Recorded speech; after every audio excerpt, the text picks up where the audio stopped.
السلام علیکم ورحمۃ اللہ وبرکاتہ۔ بسم اللہ الرحمن الرحیم، الصلاۃ والسلام علی رسولہ الکریم۔ جی الحمدللہ، نماز کا سلسلہ جاری ہے اور گزشتہ لیکچر میں ہم نے دعائے استفتاح تک ہم نے اذکار کو دیکھا تھا۔ اب دعائے استفتاح ثنا ہے، جب ہم نماز کے لیے کھڑے ہوتے ہیں، تکبیر کہتے ہیں، ہاتھ باندھتے ہیں، پھر ہم ثنا یعنی اللہ کی تعریف کرتے ہیں، پھر اللہ سے کچھ دعا مانگتے ہیں۔ میں نے وہ آپ کے ساتھ 3 دعائیں شیئر کی تھیں، میری آپ سے گزارش ہے کہ ان دعاؤں کو یاد کر لیجئے گا۔ اس کے بعد نیکسٹ جو پورشن ہے وہ ہے استعاذہ، جسے ہم تعوذ کہتے ہیں، پھر بسملہ جسے ہم بسم اللہ کہتے ہیں، پھر سورۃ الفاتحہ، اور پھر کوئی بھی سورت جو آپ ساتھ ملاتے ہیں۔ آج کی اس ویڈیو میں آپ کو تعوذ، استعاذہ اور بسم اللہ اس کی معنی، اس کے بعد سورۃ الفاتحہ، یہ مختصر اور جامع انداز میں آپ کو بتاؤں گا تاکہ نہ تو وہ بہت زیادہ ڈیٹیل میں ہو نہ بہت زیادہ مختصر ہو۔ البتہ اگر آپ میری سورہ فاتحہ کی تفصیلی ویڈیو دیکھنا چاہیں تو میں نیچے اس کے ڈسکرپشن میں لنکس دے دوں گا، اور میری آپ سے ریکویسٹ ہے کہ کوشش کیجئے جو آخری جز ہے، آخری سپارہ جسے ہم کہتے ہیں، ہم اردو میں اسے سپارہ کہتے ہیں اور عربی میں اسے جز کہا جاتا ہے، حصہ۔ جو آخری جز ہے، 30واں جز، اس 30ویں جز میں جو کم از کم جو 3/4 پورشن ہے، جسے ہم ثلاثہ کہتے ہیں، آخری چوتھا حصہ جو ہے، اس کو لازماً یاد کر لیں، حفظ کر لیں۔ یعنی سورہ اذا زلزلت، سورہ زلزال سے لے کر آخر تک کم از کم اتنا یاد کر لیں، کم از کم چھوٹی صورتیں ہیں، اور میں نیچے لنکس جو ہے اس کے تمام شیئر کر دوں گا کہ کون سی صورت آپ سیکھنا چاہتے ہیں، اس کے ساتھ میں نام بھی لکھ دوں گا، یہ سورہ فلاں کا لنک ہے، سورہ فلاں کا لنک ہے، تاکہ آپ کے لیے آسانی ہو جائے۔ کوشش کیجئے ان صورتوں کا وہاں پر ترجمہ بھی سنیے، آپ کو انشاءاللہ اس کا مفہوم بھی حاصل ہوگا اور امید ہے یاد کرنے میں آسانی ہو جائے گی۔ دیکھیں، میری گزارش ہے قرآن پاک کا کچھ نہ کچھ حصہ یاد کریں۔ سورہ ملک یاد کیجئے، سورہ یاسین ہو سکے تو یاد کیجئے، کم از کم اور زیادہ ہمت کر کے 30واں پارہ تو آپ یاد کر ہی لیں۔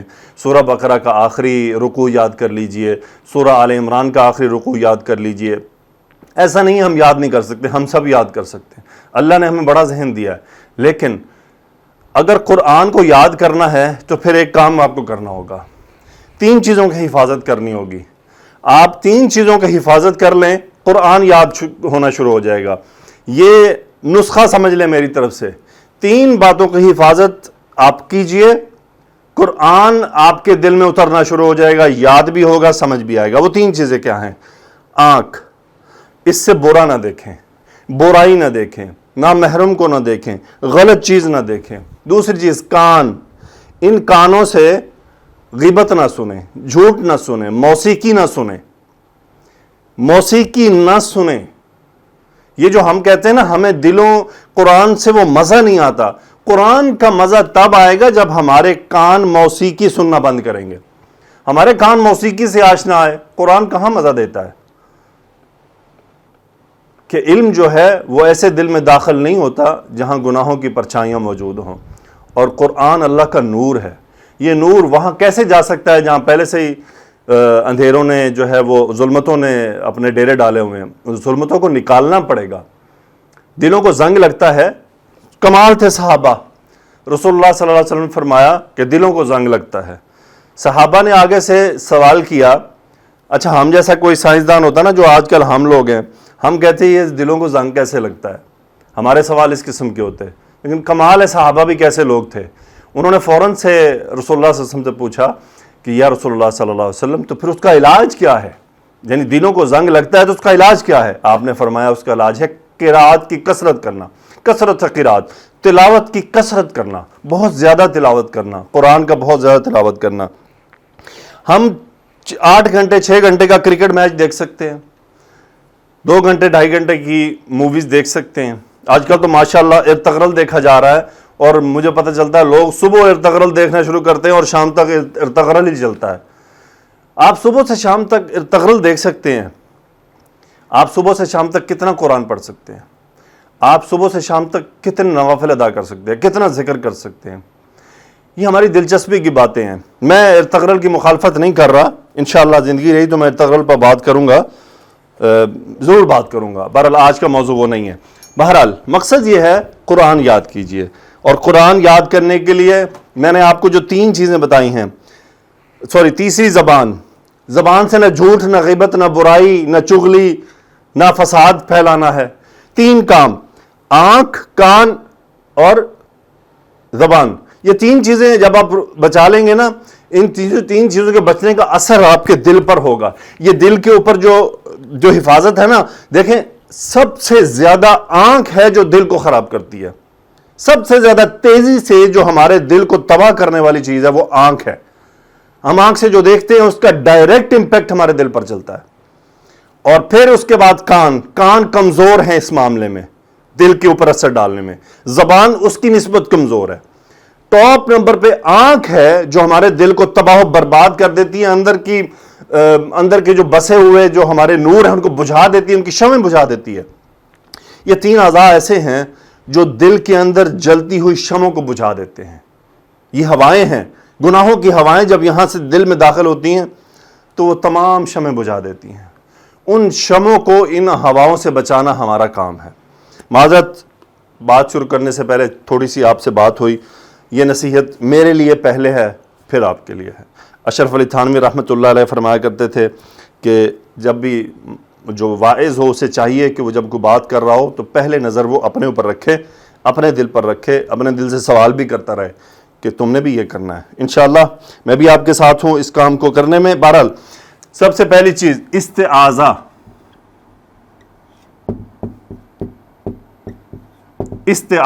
جسے ہم تعوذ کہتے ہیں. اس کا مطلب ہوتا ہے پناہ مانگنا. اس کے 3 صیغے آئے ہیں. پہلا صیغہ اعوذ باللہ من الشیطان الرجیم.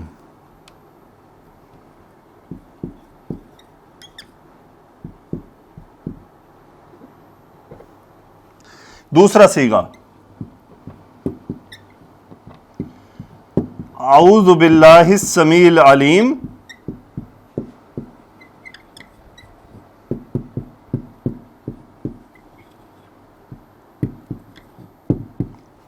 اعوذ باللہ السمیع العلیم من الشیطان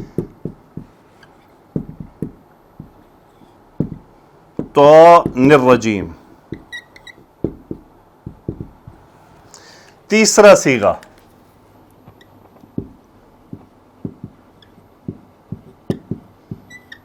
اعوذ باللہ السمیع العلیم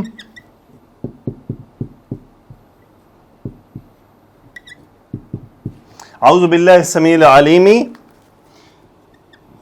من الشیطان الرجیم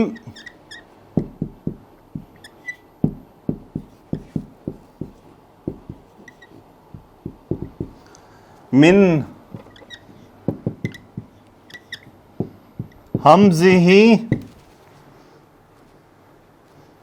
ونفخہ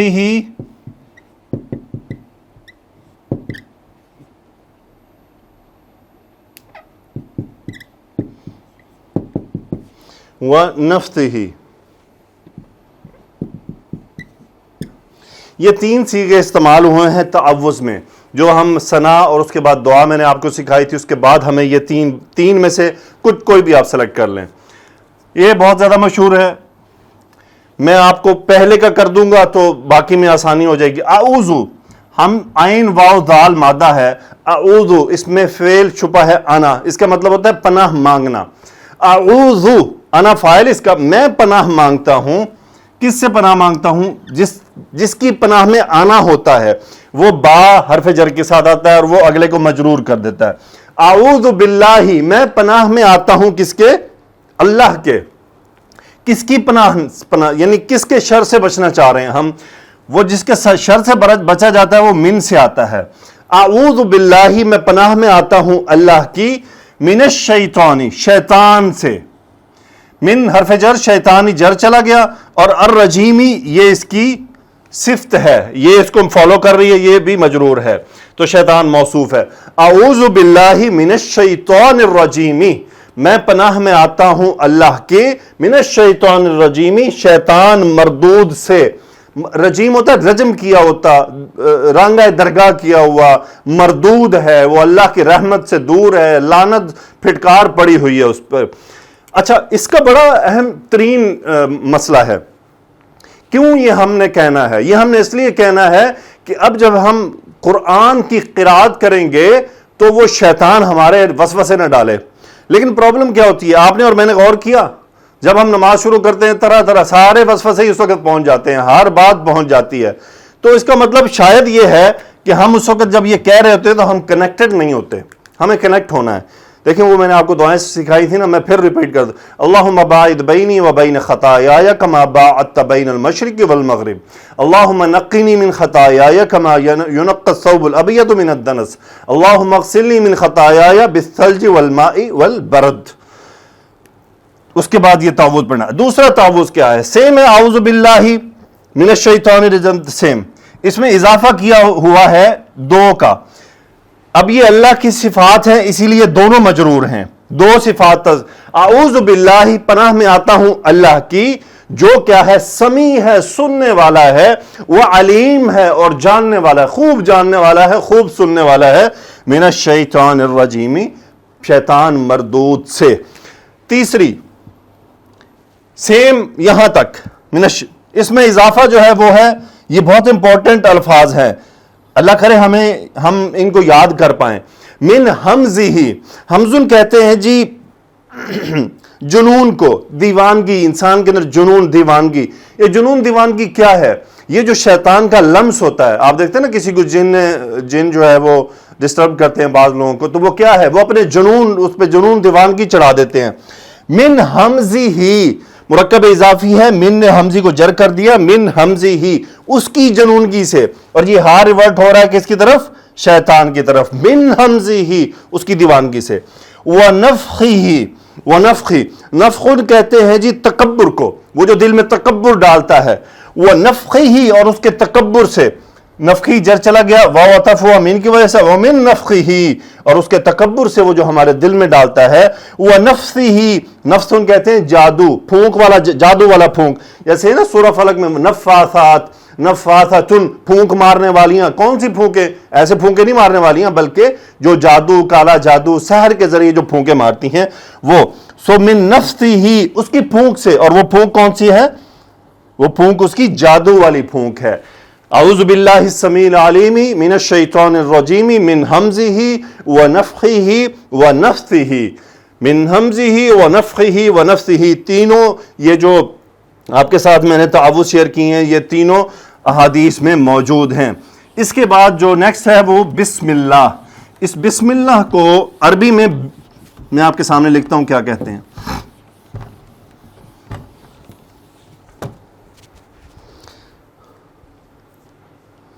اس کو البسملہ کہتے ہیں، البسملہ. تو اس کے ماشاءاللہ ہم سبھی جانتے ہیں وہ کیا ہے. بسم اللہ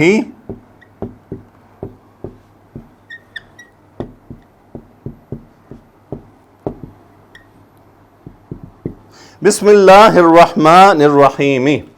سو با حرف جر ہے، یہ تھا اسم اللہ. اس کا مطلب ہوتا ہے اللہ کا نام. اسم اللہ، اللہ کا نام. با حرف جر، اس کا مطلب ہوتا ہے ساتھ، ساتھ اللہ کے نام کے. اچھا، اس سے پیچھے آپ دیکھیں کوئی تذکرہ نہیں ہے. اب اگر ہم یوں کریں، ساتھ اللہ کے نام سے جو رحمان ہے اور رحیم ہے. بات پوری مکمل کر لیتے ہیں. یہ الرحمانی بھی حالت جر میں ہے، زیر کے ساتھ آ رہا ہے. الرحیمی بھی حالت جر میں ہے. یہ کیوں دونوں جر میں ہیں؟ یہ اللہ کی صفات بیان کی گئی ہیں. اللہ کے نام کے ساتھ جو رحمان ہے اور جو رحیم ہے. اچھا، یہاں پہ فعل ایک محذوف ہے، انڈرسٹوڈ فعل، کیونکہ ہم مختلف کام کریں گے. ہم کبھی قرات کر رہے ہوں گے، کبھی پانی پی رہے ہیں، کبھی کھانا کھا رہے ہیں، کبھی سفر میں جا رہے ہیں. There are so many things to do. بہت سارے کام کرنے کے ہیں. تو اس کے لیے یہاں پہ ایک فعل معذوف ہے کہ شروع کرتا ہوں میں اللہ کے نام سے. ابدأ آ سکتا ہے، اقرأ میں پڑھتا ہوں اللہ کے نام سے. بہرحال یہاں پہ کہ میں شروع کرتا ہوں اللہ کے نام سے. ابدأ علماء نے فرمایا کہ یہاں پہ ایک فعل محذوف ہے کثرت استعمال کی وجہ سے، کیونکہ ڈیفرنٹ جگہوں پر اس جملے نے استعمال ہونا ہے. سو شروع کرتا ہوں بسم اللہ، اللہ کے نام سے. اب اس اللہ کی صفات ہے کہ وہ اللہ کیسا ہے، وہ رحمان ہے. پھر دوسری صفت ہے رحیم ہے. رحمان سے کیا مراد ہے؟ بہت رحم کرنے والا، اور رحیم بھی ہے، بہت مہربان ہے. ان دونوں کا استعمال یعنی میننگ میں جو ڈیفرنس وہ بڑا ڈیلیکیٹ ہے. رحمان اللہ سب کے لیے ہے، پوری کائنات کے لیے رحمان ہے. رحیم صرف مومنین کے لیے ہے. رحیم صرف وہ مومنین کے لیے ہے اور رحمان وہ سب کے لیے ہے. مثال کے طور پر دیکھیں، کفار ہیں، اللہ کو نہیں مانتے، اللہ ان کو رزق دے رہا ہے. وہ بیمار ہوتے ہیں، اللہ ان کو صحت بھی عطا فرما دیتا ہے. تو وہ اس کی رحمانی کا نتیجہ ہے کہ وہ رحمان ہے، وہ سب پر مہربان ہے. لیکن رحیم جب قیامت کا دن آئے گا تو قیامت کے دن صرف رحیم ہوگا مومنوں پر. اس دن صرف وہ اپنی رحیم ہونے کی صفت استعمال کرے گا. رحمان وہ دنیا میں ہے، سب کے ساتھ وہ رحمان ہے. وہ کوئی گناہ کر رہا ہے اس کو بھی دے رہا ہے، کوئی اس کی مان رہا ہے وہ اس کو بھی دے رہا ہے. لیکن رحیم وہ یوم قیامت کو خاص طور پر مومنین کے لیے ہوگا کہ انہیں اس دن وہ بخشے گا، ان کی بخشش فرمائے گا. اس دن وہ رحیم ہوگا، وہ کریم ہوگا. تو یہ رحمان اور رحیم کا بس یہ ڈیلیگیٹ سا ڈیفرنس ہے. تو یہ تو ہو گیا بسم اللہ کا ترجمہ. اب ہے سورۃ الفاتحہ. سورۃ الفاتحہ کو میں مختصر انداز میں ڈیفائن کروں گا. جی سورہ فاتحہ میں نے آپ کے سامنے مکمل لکھ لی ہے. میں اس کی آپ کو ترجمہ بھی بتاؤں گا، تھوڑا سا مفہوم بھی بتاؤں گا. اس سے پہلے میں ایک حدیث آپ کے ساتھ شیئر کرنا چاہوں گا. حدیث اس حوالے سے ہے کہ رسول اللہ صلی اللہ علیہ وآلہ وسلم جی حدیث اس حوالے سے ہے کہ رسول اللہ صلی اللہ علیہ وسلم نے ہمیں سورہ فاتحہ کی ایک تو قرات کا حکم دیا ہے. دوسرا، سورہ فاتحہ کو اللہ سبحانہ و تعالیٰ نے اپنے اور بندے کے درمیان تقسیم کیا ہے. اس کے بارے میں حدیث قدسی ہے. ہمارے ہاں عمومی طور پہ کیا ہوتا ہے کہ سورہ فاتحہ کی قرات جب کی جاتی ہے عمومی طور پہ، اکثر میں نے دیکھا ہے اکثر قراء حضرات وہ کیا کرتے ہیں، اعوذ باللہ من الشیطان الرجیم، بسم اللہ الرحمن الرحیم، الحمدللہ رب العالمین الرحمن الرحیم، مالک یوم الدین، ایاک نعبد و ایاک نستعین. وہ یہاں آ کے بریک لگاتے ہیں، یہاں تک.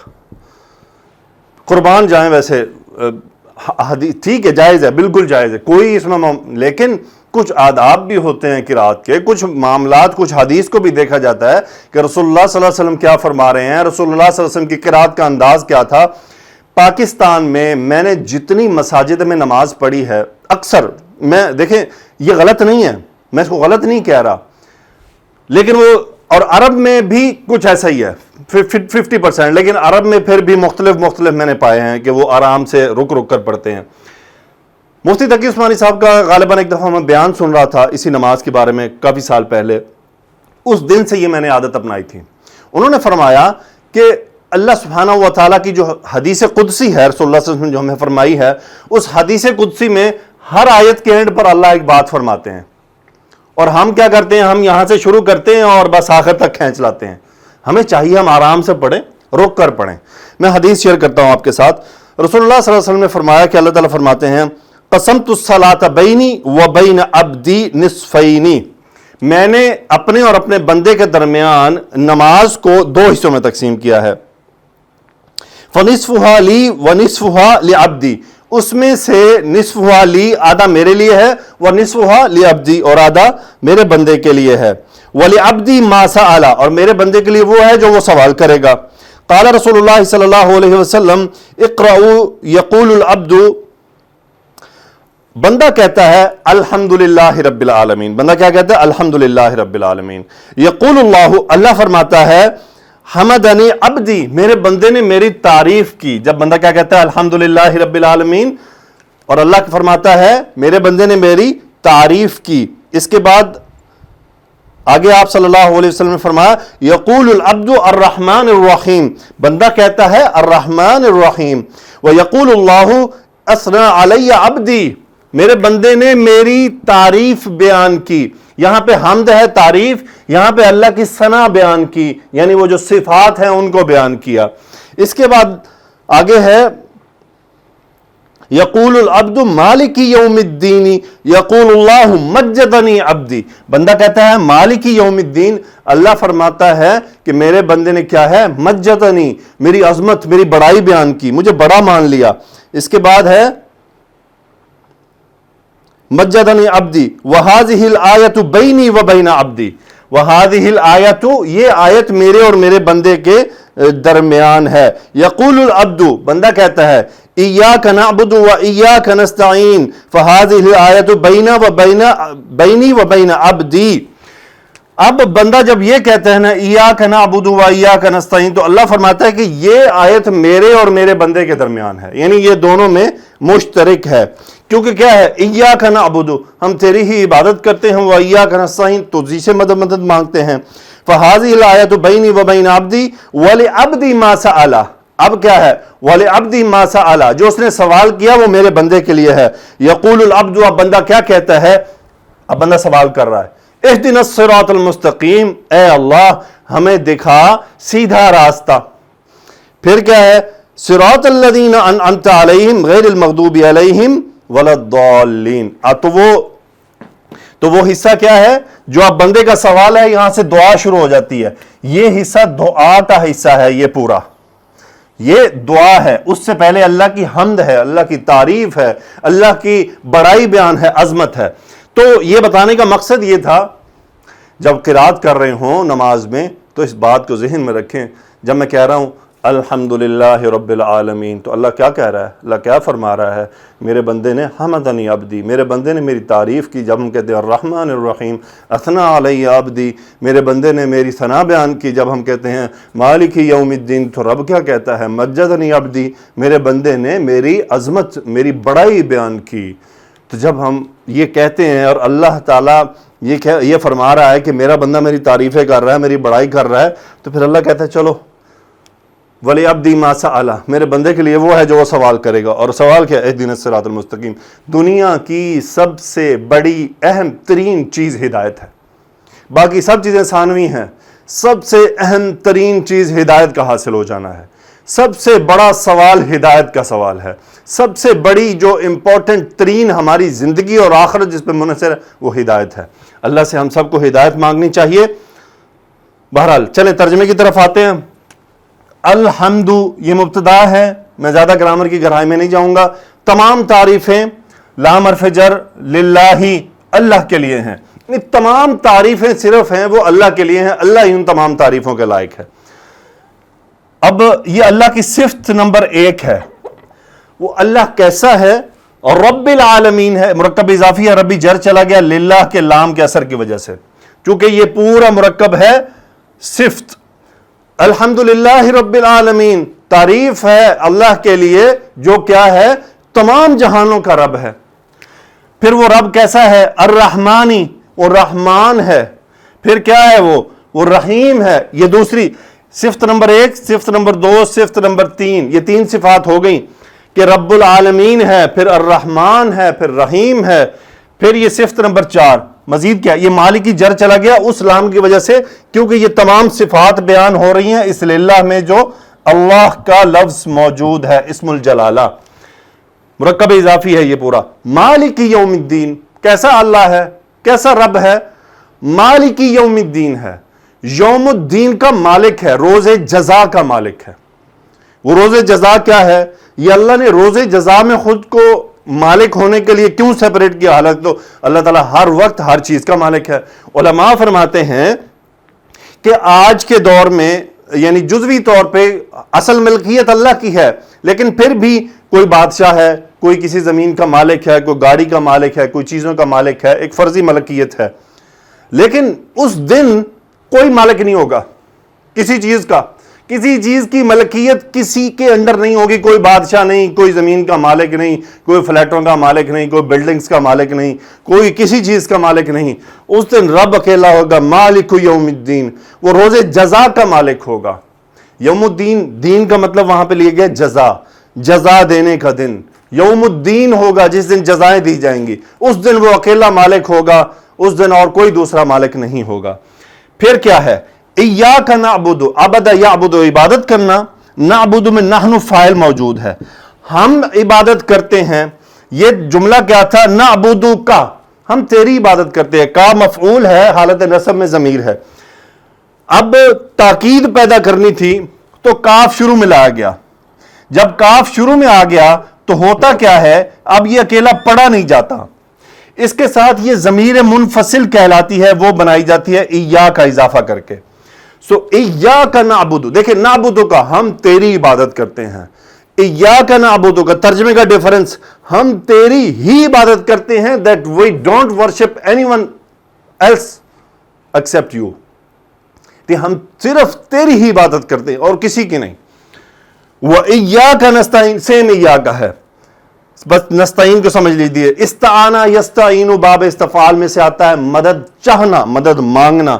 نستعین میں نحن فاعل موجود ہے، نحن ہم مدد چاہتے ہیں، ہم مدد مانگتے ہیں۔ یہاں تک بندے نے اللہ تعالیٰ کی تعریف کی۔ کبھی لوگ ادھار لیتے ہیں نا دوستوں سے، رشتہ داروں سے، تو ان کی پہلے تعریف کرتے ہیں، ان کی اچھائی بیان کرتے ہیں کہ یار تم تو اتنے اچھے بندے ہو اور تم تو لوگوں کی مدد کرتے ہو۔ پھر وہ اپنی عرضی پیش کرتے ہیں، عرضی سنی جائے گی، صاحب اس کے دل میں نرمی پیدا ہو گئی نا، تو اللہ تعالیٰ سے مانگ رہے ہیں تو اللہ تعالیٰ کی بڑائی تو بیان کرنی بنتی ہے، اور شکر ادا کریں ہم سب مل کر کہ اللہ نے اپنی بڑائی کرنے کا انداز بھی ہمیں سکھا دیا، ورنہ ہمیں کہاں آتا تھا۔ یہ تو احسان ہے ہمارے رب کا کہ اس نے اپنی تعریف کرنا ہمیں سکھا دیا۔ آگے کیا ہے؟ اب مانگنا کیا ہے؟ اہدنا الصراط المستقیم، اہدی ہدا یہدی ہدایت، اہدی انت فاعل امر کا صیغہ، نحنو حالت نصب میں یہ مفعول ہے اہدی کا، اہدنا تو ہمیں دکھا، تو ہمیں ہدایت دے، تو ہماری رہنمائی کر، کس طرف؟ الصراط یہ مفعول ہے، مفعول ثانی، اہدنا الصراط ہمیں ایک راستے کی طرف رہنمائی کر، یہ حالت نصب میں ہے، یہ اس کی صفت ہے، راستہ کیسا ہو؟ المستقیم، ہمیں سیدھے راستے کی طرف رہنمائی فرما۔ جب بھی نماز پڑھیں دل میں یہ یقین رکھیں کہ یا اللہ ہمیں گمراہیوں سے بچا، ہمیں ایسے لوگوں سے بچا جو ہمیں گمراہ کر جائیں، ہمیں ایسی کتابوں سے بچا جو ہمیں گمراہ کر جائیں، جو ہمیں ہدایت کے راستے سے ادھر ادھر کر دیں۔ آگے ہے اب راستے کی مزید یہ بدل کے طور پہ آتا ہے، آپ اس کو صفتی لے لیں، وہ راستہ کیسا ہو؟ صراط الذین، مرکب اضافی، ان لوگوں کا راستہ، صراط الذین ان لوگوں کا راستہ، انعمت علیہم، انعم ینعم انعام کرنا، انعمت فعل ماضی، انت فاعل، تو نے انعام کیا علیہم ان پر، یعنی ان لوگوں کا راستہ دکھا جن پر تو نے انعام کیا ہے، جن سے تو راضی ہے، جن کو تو دے چکا ہے، جن کو تو آزما بھی چکا ہے، وہ کامیاب ہو چکے ہیں، جو تیری کتابوں میں کامیاب ہیں، جو اعمال میں کامیاب ہوئے، جو تیری راہوں میں کامیاب ہوئے، ہمیں ان کے راستے پر چلا، یعنی ہمیں حق پر چلا، سیدھے راستے پر چلا۔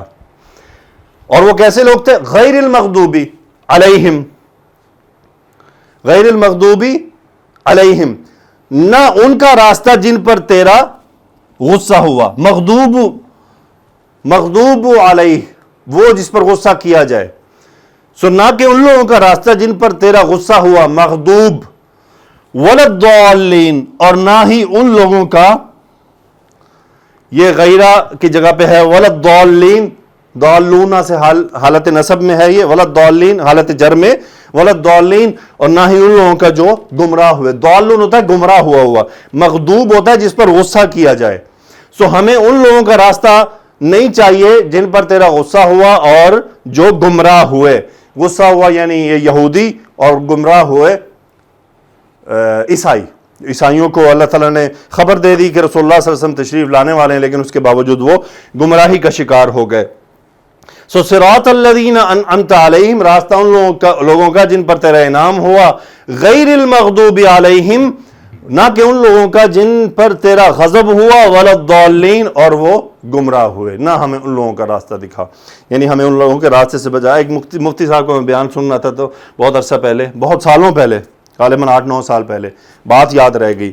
وہ فرماتے ہیں کہ ہم سورہ فاتحہ دن میں 5 نمازوں میں پڑھتے ہیں، 4 رکعتوں میں 2 رکعت 3 رکعت جو رکعت ہیں، اور ہم یہ رکعت پڑھ کے غیر المغضوب ہم یہ کہہ کے آتے ہیں اللہ تعالیٰ سے کہ یا اللہ ہمیں عیسائیوں اور یہودیوں کے راستے سے بچا، اور جب ہم گھروں میں داخل ہوتے ہیں تو انہی کے راستوں پر چل پڑتے ہیں، انہی کی باتوں کو ہم سمجھتے ہیں صحیح ہیں، انہی کی عملوں پر چلتے ہیں، انہی کا لباس اپنا لیتے ہیں، انہی کے اطوار اپنا لیتے ہیں، تو پھر ہم سورہ فاتحہ میں کہتے کیا ہیں؟ بات ان کی بالکل درست تھی۔ اللہ تعالیٰ سے دعا ہے کہ اللہ ہمیں اسے سمجھنے کی توفیق عطا فرمائے۔ چند باتیں میں آپ سے مزید شیئر کرتا ہوں۔ الحمدللہ، تمام تعریفیں اللہ کے لیے ہیں۔ اس کے بعد اللہ نے فرمایا رب العالمین، تمام جہانوں کا رب ہے۔ اب یہ عالمین کی تعریف اللہ نے خود قرآن میں بیان فرمائی۔ قال فرعون وما رب العالمین، فرعون نے کہا وما رب العالمین، کون ہے رب العالمین؟ قال رب السماوات والارض وما بینہما، اب رب العالمین کی تعریف ہوئی موسیٰ علیہ السلام بزبان موسیٰ علیہ السلام کہ وہ کون ہے؟ قال رب السماوات والارض وما بینہما، زمین و آسمان کا رب اور اس کے درمیان جو کچھ ہے یہ اس کا مالک ہے، وہ ہے رب العالمین۔ اس کے بعد ہے الرحمن الرحیم، یہ فرماتے ہیں یہ دو صفات اللہ تعالیٰ کے لیے ہیں، یہ دو اللہ کے نام اسماء الحسنہ میں سے ہیں، یہ رحمت کے اندر سے جو ہے وہ ڈرائیو کیے گئے ہیں۔ اور یہاں پہ وہ فرماتے ہیں لِأَنَّ الرَّحْمَانَ هُوَ ذُو الرَّحْمَةِ الشَّامِلَةِ، رحمان کا مطلب ہے کہ کمپلیٹ رحمت اس میں سموئی ہوئی ہے، اور یہ تمام دنیا کے مخلوق کے لیے ہے، اور مومنین کے لیے آخرت میں ہوگی رحیم، ذو الرحمت للمؤمنین یوم القیامت، وہ رحیم ہوگا یوم قیامت میں مومنین کے لیے۔ یہ اکثر علماء کا اقوال ہے۔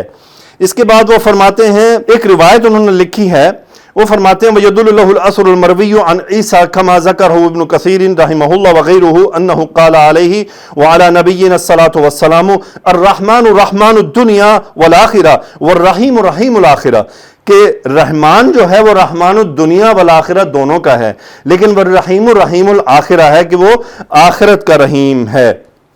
اس کے بعد مزید آپ کے ساتھ مالکی یوم الدین آیا ہے، اس میں وہ فرماتے ہیں کہ مالکی یوم الدین کی تعریف اللہ نے خود فرمائی، کیسے فرمائی؟ وما ادراک ما یوم الدین، تمہیں کیا پتا کہ روز جزا کیا ہے؟ ثم ما ادراک ما یوم الدین، پھر تمہیں کیا پتا کہ روز جزا کیا ہے؟ یوم لا تملک نفس لنفس شیئا، اس دن کوئی کسی چیز کا مالک نہیں ہوگا، کوئی کسی چیز کی ملکیت نہیں رکھے گا، اس دن صرف ایک اکیلا اللہ ہوگا۔ میں خوش قسمت ہوں شاید کہ آج ہی میں مکتبہ گیا، مجھے یہ بہت پیاری ایک تفسیر ملی قرآن کی، یہ ہے اضواء البیان فی ایضاح القرآن بالقرآن، قرآن کی تفسیر قرآن سے، بہت پیاری لگی مجھے، میں لے آیا اور آج ہی سورہ فاتحہ میں آپ سے اس سے شیئر کر رہا ہوں۔ میں نے سوچا میں آپ کے ساتھ اس کے اندر سے جو باتیں، یعنی کتنی پیاری بات ہے کہ وہ فرما رہے ہیں کہ مالک یوم الدین کی تعریف، اس کی ڈیفینیشن اللہ نے خود قرآن میں بیان فرمائی ہے۔ ایاک نستعین کے بارے میں فرماتے ہیں کہ اس کا مطلب ہے کہ لا نطلب العون الا منک وحدک، ہم تیرے سوا کسی سے مدد نہیں مانگتے، ہم تیرے سوا کسی سے مدد کیوں نہیں مانگتے؟ لأن الامر کلہ بیدک وحدک، کیونکہ سارے معاملات تو تیرے ہاتھ میں ہیں، تو پھر ہم مدد کس سے مانگے؟ لا یملک احد منہ معک، تیرے برابر آ کے تو کوئی کسی کے اختیار میں ہی کچھ نہیں ہے، اسی لیے ہم اللہ سے ہی مدد مانگتے ہیں۔ ایاک نعبد و ایاک نستعین۔ پھر آگے ہے صراط الذین انعمت علیہم، وہ فرما رہے ہیں فاولئک مع الذین انعم اللہ علیہم من النبیین والصدیقین والشہداء والصالحین وحسن اولئک رفیقا۔ یہ جو انعمت علیہم ہے، یہ کیسے لوگ ہوتے ہیں؟ یہ وہ لوگ ہوتے ہیں جو نبیوں میں سے ہیں، جو صدیقین میں سے ہیں، جو شہداء میں سے ہیں، جو کیا ہے صالحین میں سے ہوتے ہیں۔ یہ وہ لوگ ہیں جن پر اللہ تعالیٰ کا انعام ہوا۔ یہ تو مختصراً میں نے آپ سے اس کتاب سے شیئر کیا۔ بہرحال سورہ فاتحہ ہماری مکمل ہوتی ہے، اس کے بعد آمین کہتے ہیں۔ اس آمین کا مطلب ہوتا ہے استجب، یا اللہ قبول فرما لے، اس آمین کا مطلب ہے استجب۔ تو سورہ فاتحہ یہاں ہماری مکمل ہو گئی۔ انشاءاللہ اگلے لیکچر میں ہم رکوع کے اذکار، رکوع میں جانے کے، رکوع سے اٹھنے کے انشاءاللہ وہ مکمل کریں گے۔ تو انشاءاللہ باذن اللہ ہماری یہ نماز کی جو کلاس ہے یہ جلدی ختم ہو جائے گی، کیونکہ اس کے مختصر لیکچر ہوں گے۔ میرا آپ سے کہنے کا اب جو میری ریکویسٹ ہے کہ سورہ فاتحہ کو آپ نے غور سے یاد کرنا ہے، ان کے معنی پر غور کرنا ہے، مفہوم پر غور کرنا ہے، تاکہ ہم نماز میں کمپوز ہو سکیں، ہم اللہ تعالیٰ کے ساتھ جڑ سکیں، ہم اللہ تعالیٰ سے یوں سمجھے واقعتاً باتیں کر سکیں، ہم اللہ تعالیٰ کے سامنے کھڑے ہوں تو ہمیں احساس ہو کہ ہم کیا کہہ رہے ہیں۔ اس کے بعد انشاءاللہ جو ڈیفرنٹ صورتوں کے لنکس ہیں وہ میں ڈسکرپشن میں ڈال دوں گا. اللہ تعالیٰ سے دعا ہے کہ اللہ تعالیٰ کمی جو مجھ سے ہو گئی ہو، کوئی غلطی ہو گئی اسے معاف فرما دے. سبحانک اللہم و بحمدک اشہد ان لا الہ الا انت استغفرک و اتوب الیک. اللہم صلی علی سیدنا و مولانا محمد و علی آلہ و صحبہ و بارک وسلم. آمین یا رب العالمین.